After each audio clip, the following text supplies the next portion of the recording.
हो गया आगाज रन का, अब युद्ध की बारी है। जीत उसी का होगा जिसका संघर्ष जारी है।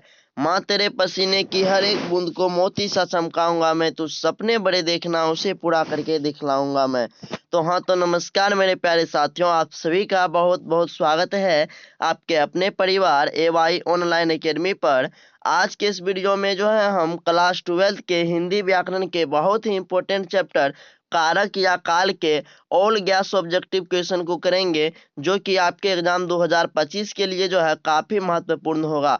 तो चलिए बिना देरी के जो है वीडियो को स्टार्ट करते हैं। तो आपका पहला प्रश्न है कि गीता गीत गाई होगी किस काल का उदाहरण है। गीत गाई होगी, तो यह देखिए 2024 की परीक्षा में साइंस वालों को पूछा गया था। तो यह भूतकाल में है ना, गाई होगी है ना। तो ऑप्शन सी जो है इसका सही उत्तर हो जाएगा। इसके बाद आपका दूसरा प्रश्न है कि वह कलम से लिखता है किस कारक का उदाहरण है ना। तो यह जो है करण से है ना। ऑप्शन सी जो है इसका सही उत्तर हो जाएगा। इसके बाद आपका अगला प्रश्न है कि रवि ने खाया किस काल का उदाहरण है। तो यह भूतकाल का उदाहरण है। ऑप्शन ए जो है इसका सही उत्तर हो जाएगा। यह प्रश्न भी आपके परीक्षा में पूछा गया है। इसके बाद आपका अगला प्रश्न है कि नरेश जाएगा, नरेश जाएगा यह जो है किस काल का उदाहरण है। तो यहाँ पे जो है इसका सही उत्तर जो है वो आपका ऑप्शन ए हो जाएगा, भविष्य काल का। इसके बाद आपका अगला प्रश्न है कि कबूतर छत पर बैठा है, यह किस काल का उदाहरण है। तो यह अधिकरण का। ऑप्शन ए जो है इसका सही उत्तर हो जाएगा। इसके बाद आपका अगला प्रश्न है कि बच्चे घर में हैं किस कारक का उदाहरण है। तो यह जो है अधिकरण का। ऑप्शन सी जो है इसका सही उत्तर हो जाएगा। इसके बाद आपका अगला प्रश्न है 7 नंबर का कि सोहन पढ़ता है, यह किस काल का उदाहरण है। तो जो है यह वर्तमान काल का उदाहरण है। ऑप्शन ए जो है इसका सही उत्तर हो जाएगा। इसके बाद आपका अगला प्रश्न है, हे भगवान इस गरीब की रक्षा कर किस कारक का उदाहरण है। यह भी 2023 की परीक्षा में पूछा गया है। तो यह जो है संबोधन कारक का उदाहरण है ना। ऑप्शन बी जो है इसका सही उत्तर हो जाएगा।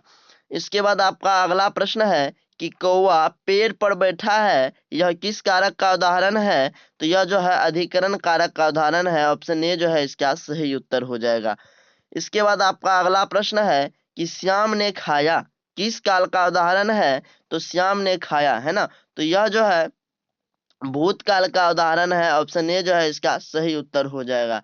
इसके बाद आपका अगला प्रश्न है कि मोहन जाता है किस काल के उदाहरण है। तो यह जो है वर्तमान काल का उदाहरण है। ऑप्शन ए जो है इसका सही उत्तर हो जाएगा।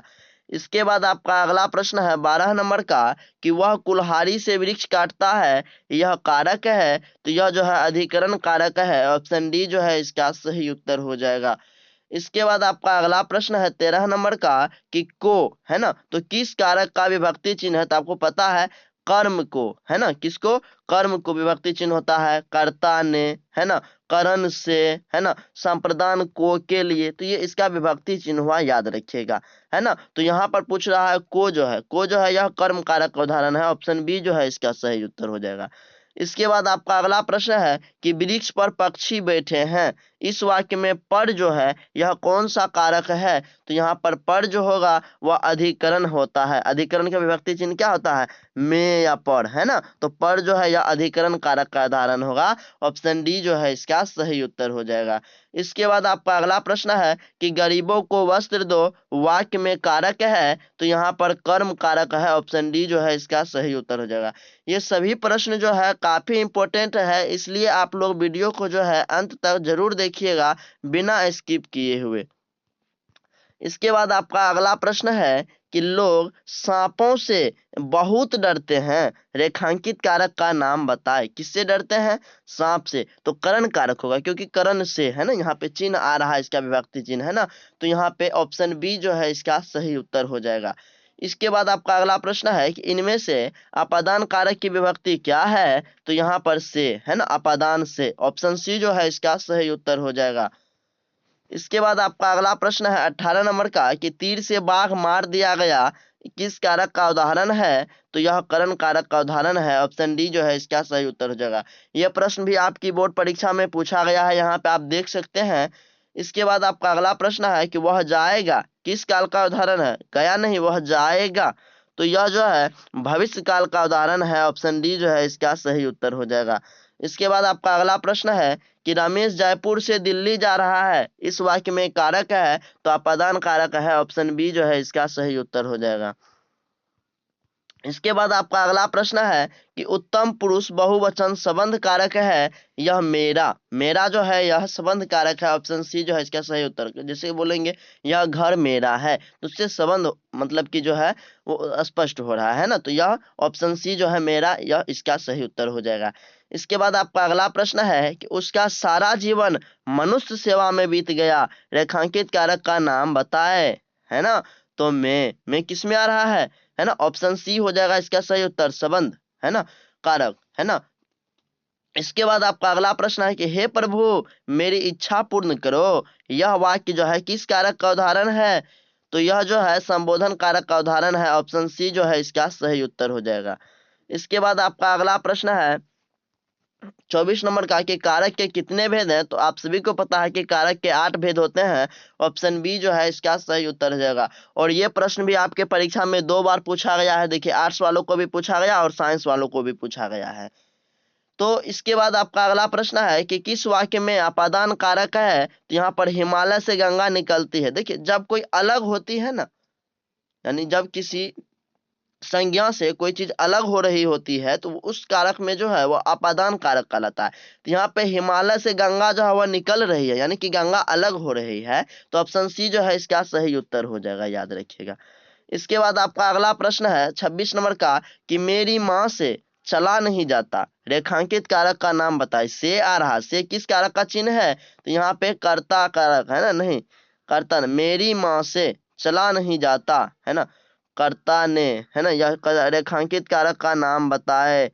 कर्ता ने हो जाएगा करण से, अपादान से, संप्रदान को के लिए। तो यहाँ पर जो है तो ऑप्शन बी होगा या तो सी होगा।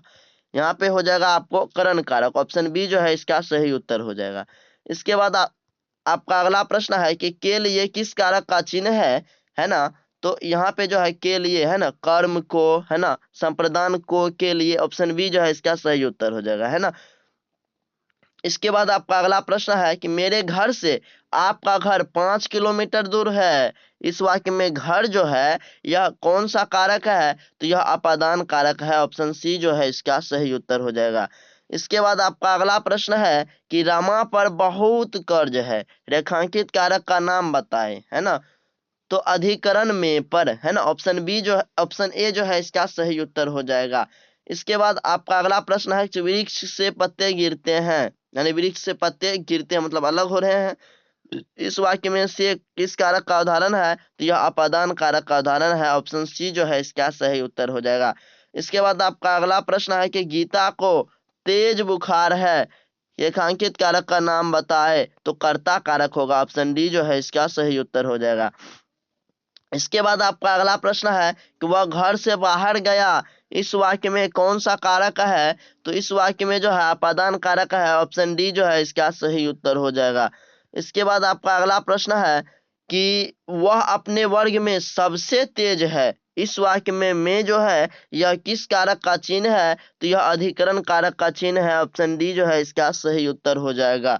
इसके बाद आपका अगला प्रश्न है 34 नंबर का कि बिल्ली छत से कूद पड़ो, किस कारक का उदाहरण है। तो यह अपादान कारक का उदाहरण है। ऑप्शन सी जो है इसका सही उत्तर हो जाएगा। इसके बाद आपका अगला प्रश्न है 35 नंबर का कि निम्न में संबोधन कारक का विभक्ति चिन्ह कौन सा है। यह देखिए 2022 की बोर्ड परीक्षा में आर्ट्स वालों को पूछा गया है ना। तो यहाँ पे जो है अरे जो है यह संबोधन कारक का जो है वो उदाहरण है। ऑप्शन सी जो है इसका सही उत्तर हो जाएगा। इसके बाद आपका अगला प्रश्न है 36 नंबर का कि शीला ने, है ना, सावित्री को जी भर कोसा, किस कारक का उदाहरण है। यह भी देखिए आपके बोर्ड परीक्षा में पूछा गया 2022 के आर्ट्स वालों को। तो यह जो है कर्म कारक का उदाहरण है ना। इसके बाद आपका लास्ट प्रश्न है 37 नंबर का कि लड़के ने पुस्तक पढ़ी है, किस काल का उदाहरण है। यह भी 2022 की बोर्ड परीक्षा में आर्ट्स वालों को पूछा गया है। यह वर्तमान काल का उदाहरण है। ऑप्शन ए जो है इसका सही उत्तर हो जाएगा। तो 37 प्रश्नों में से आपको कितना प्रश्न याद था कमेंट बॉक्स में ज़रूर बताइएगा। और अगर आपको वीडियो अच्छा लगा तो प्लीज़ वीडियो को लाइक कर दीजिए और अपने दोस्तों में शेयर कर दीजिए। साथ ही अगर आपने अभी तक सब्सक्राइब नहीं किए हैं तो प्लीज़ जो है सब्सक्राइब करना मत भूलिएगा, सब्सक्राइब जरूर कर लीजिएगा। तो धन्यवाद जी, मिलते हैं नेक्स्ट वीडियो में, तब तक के लिए बाय।